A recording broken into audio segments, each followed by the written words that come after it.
Los pacientes del doctor García es una novela que tiene un género distinto en realidad a las anteriores. Yo desde el principio dije que iba a contar, mi ambición era contar 25 años de la dictadura desde el punto de vista de los resistentes. Primero conté la resistencia armada, luego conté en Las tres bodas de Manolita la resistencia política, y esta es una novela sobre lo que podríamos llamar la vía diplomática, ¿no? Una operación diplomática de inteligencia de los republicanos en el exilio para intentar, en definitiva, lo mismo que intentaron los guerrilleros y lo mismo que intentaron los que resistían, los que estructuraron la resistencia política, que era una intervención aliada que arrancara a Franco del Pardo. Siempre me pasa un poco lo mismo, ¿no? Yo creo que todas las novelas de la serie tienen como origen una taquicardia mía, ¿no? O sea, que de repente leyendo un libro me encuentro con algo que me parece tan monstruosamente grande y sobre todo me parece tan incomprensible que no se sepa, que me entra como una especie de taquicardia. Yo sé que es una taquicardia de mentira, no es de verdad, pero yo recuerdo esos momentos como taquicardias, ¿no?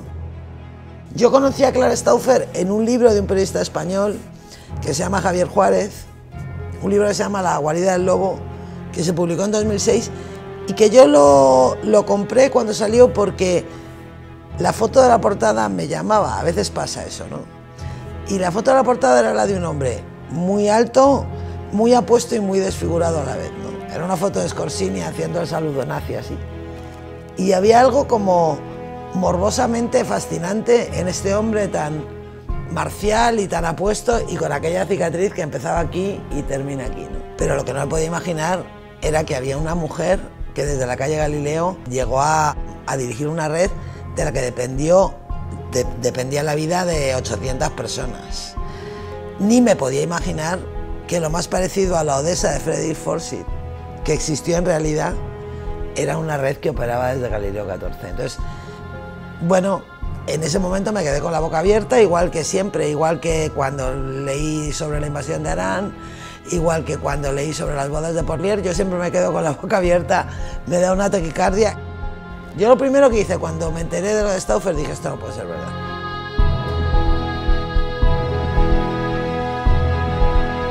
El argumento central de la novela tiene que ver con un hecho real, que es la existencia de una red de evasión de criminales de guerra y de jerarcas nazis que dirigía desde Madrid una mujer que se llamaba Clara Stauffer, secretaria de prensa y propaganda de la sección femenina por un lado, miembro del partido nazi por otro lado, nacida en Madrid de padres alemanes, que montó una red muy importante y muy eficaz con el apoyo, con la hospitalidad de la Argentina de Perón. Aunque eso no se sabe mucho, la embajada nazi más grande del mundo era la de Madrid. El Tercer Reich no tenía en ninguna ciudad, en ninguna capital del mundo, una embajada con tanta gente como en Madrid. Realmente en España hubo una concentración muy alta de criminales de guerra buscados por la justicia internacional y reclamados por sus propios países. Algunos muy famosos, como pues Pavelić, el fundador de la Ustaša croata, que fue un criminal de guerra de gran calibre, digamos, o León de Grel, que Bélgica se hartó de reclamarlo, estuvo 15 años reclamándolo y Franco nunca lo devolvió. De Otto Skorzeny, que era el hombre más peligroso de Europa, el que encabezaba las listas de reclamación de los aliados. Estamos hablando de responsables directos de la muerte de miles de personas, ¿no? Y toda esa gente estuvo aquí, unos eran más conocidos, otros menos conocidos. Algunos llegaron a Argentina y volvieron, por ejemplo, Pavelić murió en Madrid. No solamente vivieron aquí, por ejemplo, se hicieron millonarios aquí, porque tanto de Grel como Skorzeny fundaron empresas vinculadas a la construcción. Muchos de estos nazis entraron en España con la connivencia o con la ayuda directa de altos funcionarios del gobierno. La novela cuenta cómo un agente de las autoridades republicanas en el exilio suplanta la identidad de un criminal de guerra español para conseguir inmigrar hasta Argentina. con la esperanza, la última esperanza de los republicanos, de que al poner de manifiesto que el franquismo amparaba y protegía a condenados por crímenes contra la humanidad, de alguna manera se lograra la gran ambición de los republicanos de siempre, que los aliados intervinieran y arrancaran a Franco del poder. Ese es el argumento de la novela, esa es la apuesta y ese es el fracaso de mis personajes, ¿no? La esperanza que muere en las páginas del libro.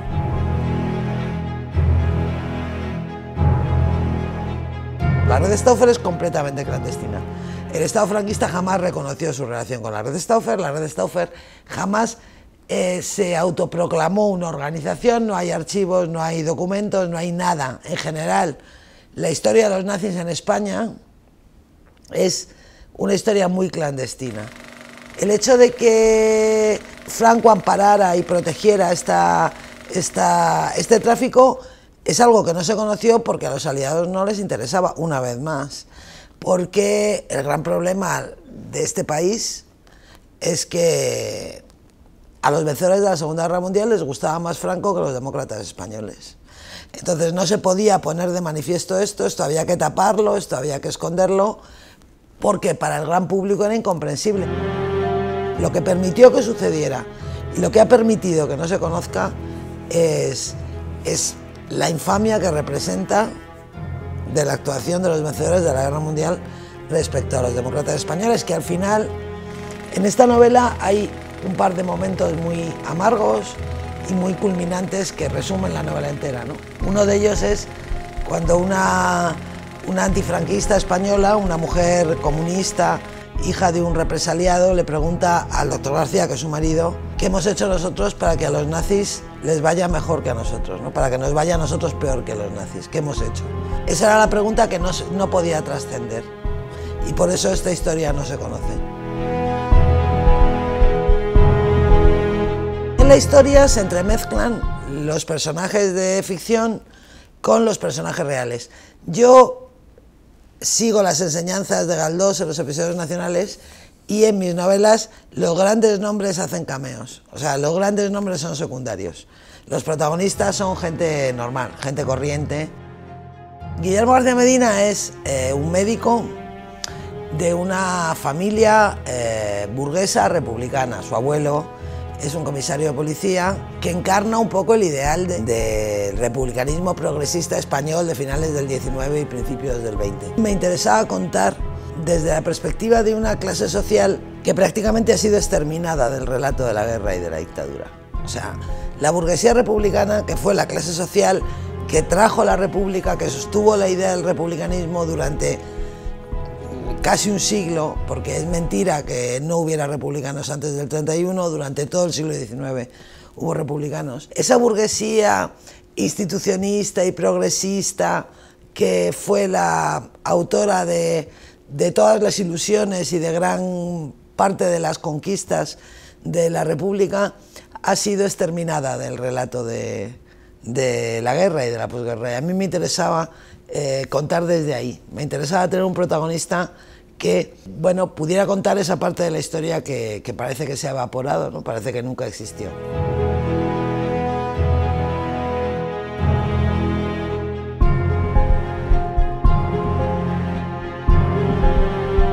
A mí me gusta lo que los historiadores llaman contar la historia desde abajo.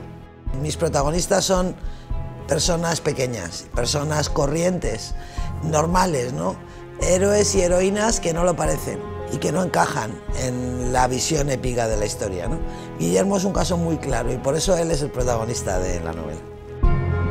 Porque él después de la guerra, en el fondo se siente un cobarde, absurdamente, porque él elige vivir, ¿no? Pero él piensa, todos mis compañeros, todos mis camaradas, la gente con la que he defendido a Madrid, con la que he militado, con toda la gente con la que he levantado el puño y con la que me he manifestado estar en las cárceles y tal, y yo estoy aquí tan ricamente. Cuando tiene la oportunidad de trabajar como médico clandestino, se emociona muchísimo. Primero porque recupera su vocación, pero sobre todo porque se vuelve a sentir útil. A partir de ese paso, el doctor García es carne de cañón para el compromiso, ¿no? Y aunque él no es un espía y aunque él no es un agente, ni parece estar destinado a luchar en primera fila, acaba luchando en primera fila. También me gustaba eso, ¿no? El doctor García es un compañero de viaje, o sea, ni siquiera es un militante comunista, aunque toda la vida trabaja como médico clandestino para el PC. Pero de repente, cuando encuentran una coyuntura que les obliga a comprometerse, aceptan ese desafío y se comprometen, ¿no? Esa es la historia de Guillermo y de Manolo, pero sobre todo de Guillermo, que acaba metiéndose en una serie de operaciones muy peligrosas y muy complicadas por lealtad, por amistad, por el tipo de cosas que mueve a la gente normal. Acaba asumiendo riesgos que muchos héroes vocacionales no habrían aceptado en su vida. Se meten en unos peligros muy gordos. Entonces tienen que tener miedo. Tenía miedo yo por ellos a veces, aunque sabía cómo terminaba. Hay algunos momentos que lo pasaba fatal por ellos, pero les metía en la boca del lobo y yo decía, ay, ay, ay, me daba miedo a mí.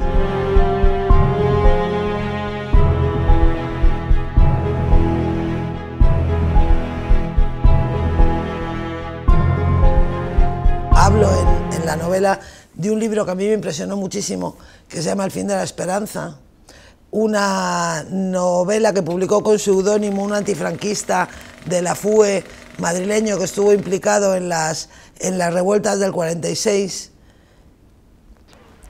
que es un libro que debería, en otros países lo leerían en los institutos de enseñanza media y aquí ni siquiera se sabe que es una novela española, ¿no? Como se publicó en Francia, la venden como novela francesa, ¿no? Que es como el colmo del desprecio hacia lo que ocurrió. Pero claro, nada de esto es casual. Las cosas se pueden olvidar naturalmente, porque la gente cuando se va muriendo, de alguna forma va borrando la memoria de lo que vivió. En la transición hubo una opción clara a establecer un axioma que yo creo que es falso, que es que para progresar hay que olvidar. Y claro, el gran problema es que una dictadura que dura 40 años moldea las conciencias de los ciudadanos de un país durante 40 años, implanta en su cabeza una versión determinada de las cosas durante 40 años y una dictadura no se olvida porque decidamos mirar hacia otro lado.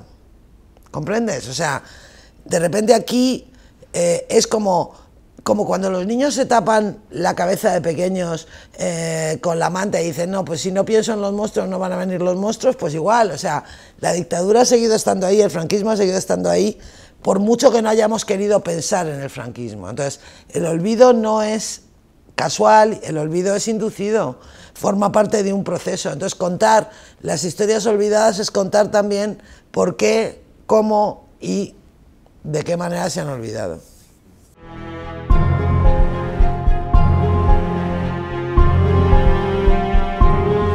Manolo Arroyo, que es como el espía oficial de la novela, ¿no? Cuando los americanos ya le dicen que no le van a ayudar, o sea, que todo el riesgo que ha tomado, toda su infiltración, el haber llegado a Buenos Aires como un nazi para vivir como nazis, haberse jugado la vida y haber hecho que Guillermo se jugara la vida en Madrid, no sirve para nada.